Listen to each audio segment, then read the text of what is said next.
Do you believe that you can create buttons? Do you believe that you can create castles?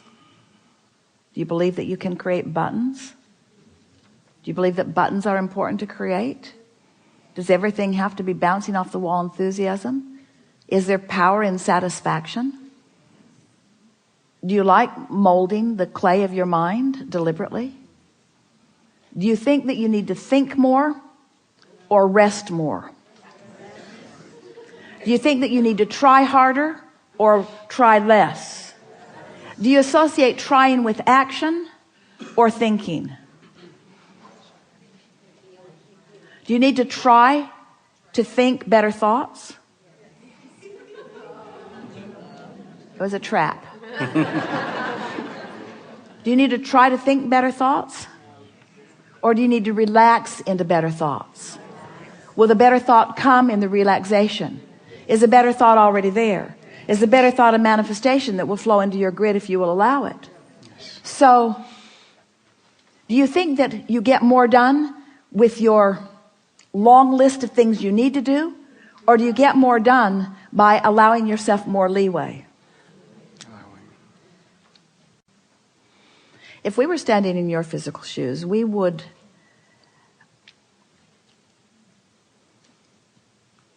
decide to be lazy. We're reaching for the perfect word. We would decide to be lazy for a little while. Because in your giving yourself permission to be lazy, you're giving yourself permission to allow your grid to fill in with everything that you've already chosen and put into your vortex. The word lazy has an unpleasant connotation, doesn't it? Because it's humans measuring themselves against other humans based upon a flawed premise. And the flawed premise is, the more you do, the more you're worth. And that is the most flawed of all flawed premises. I'd like to give you the premise that is at the basis of your universe. The better you feel, the more you allow. You could not be more deserving. You came as deserving beings into this time-space reality with powerful and clear intent.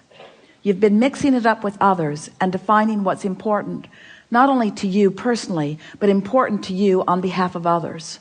You've included in your vortex the well-being of many others. In some cases, mass consciousness. In some cases, a community. In some cases, a family. But you've included in your vortex a desire for the well-being of far more than your personal self. But it is necessary for you to tend to the well-being of your personal self in order to be a productive advocate for the well-being for anyone else.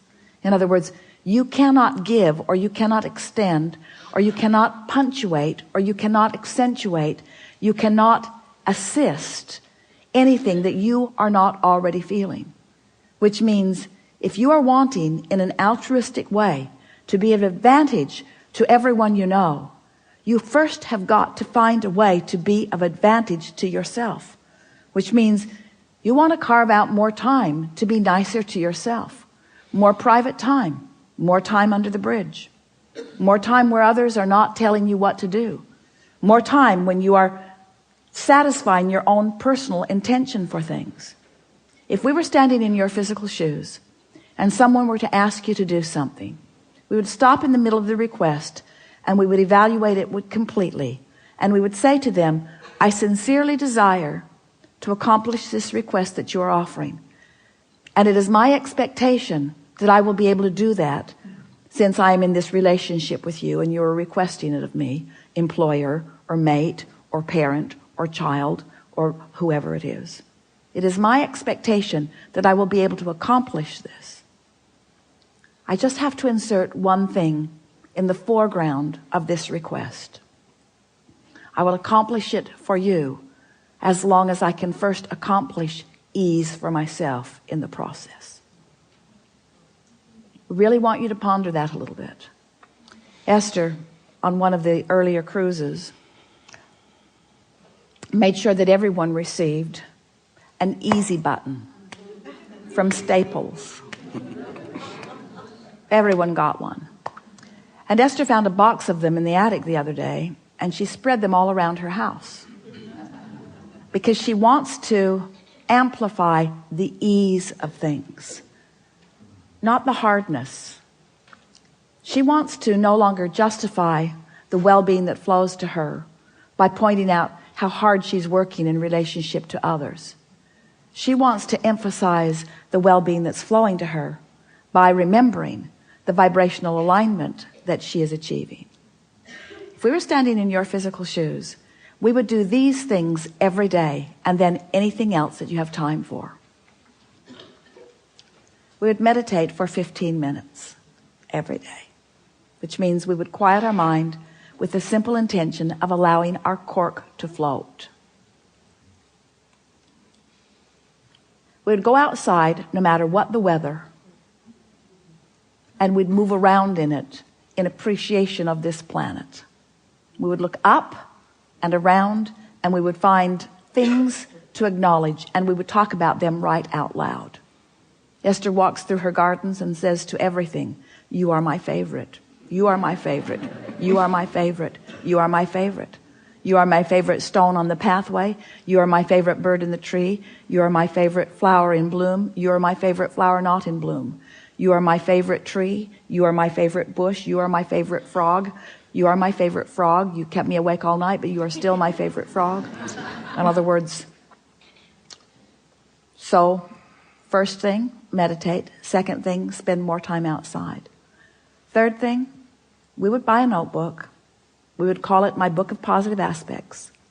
And we would fill at least 3, 4, 5 is even better, pages of positive aspects. 5 different subjects, and write the positive aspects of it. Training your vibration into that upward place. And then there is one last thing that if we were standing in your physical shoes, we would do every single day.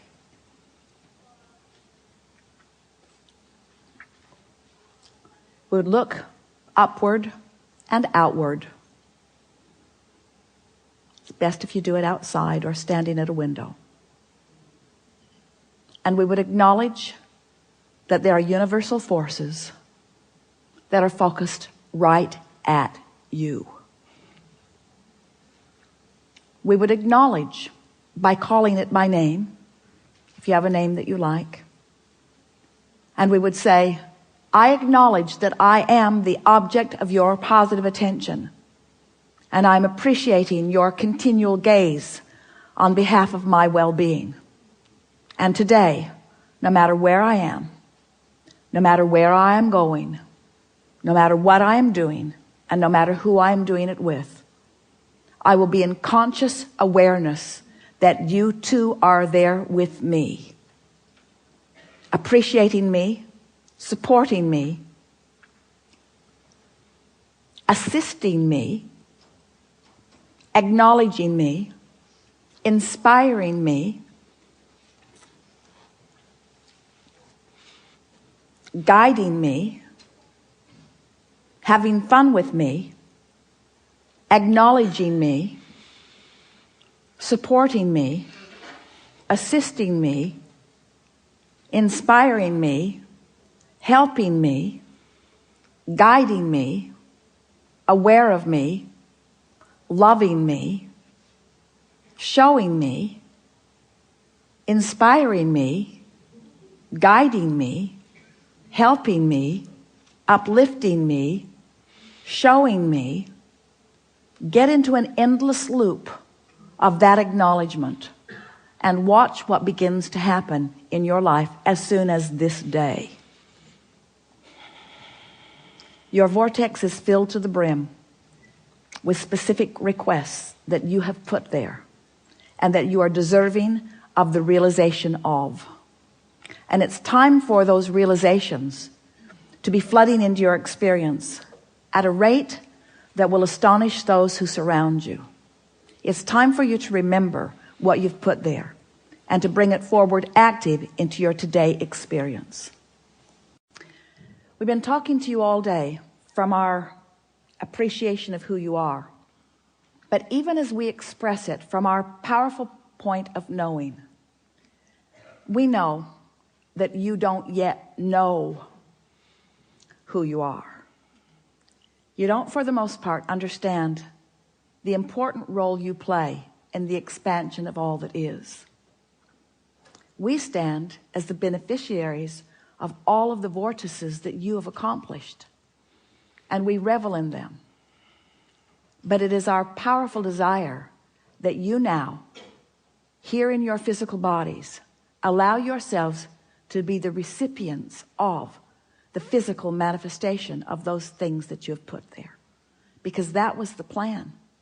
You didn't say, I'll go forth and fill up a vortex full of things that I care about and deny myself of the realization of them. You said, I'll go forth and I'll experience the fullness of that, you see. And so as we visit with you here today, it is our acknowledgement that in these hours that we've been together, because of the willingness of you to listen and play with us, and because of the willingness of those to ask the questions in the way that you have, it's our knowing that your vibration is shifted to a new place. And it is our expectation that your expectation has also shifted to a new place. Your life is forever changed, and we don't say that to everyone. We don't say it every seminar. We don't say it every time, but it is true today. Watch for the evidence of it. There is great love here for you. And as always, we remain in the vortex.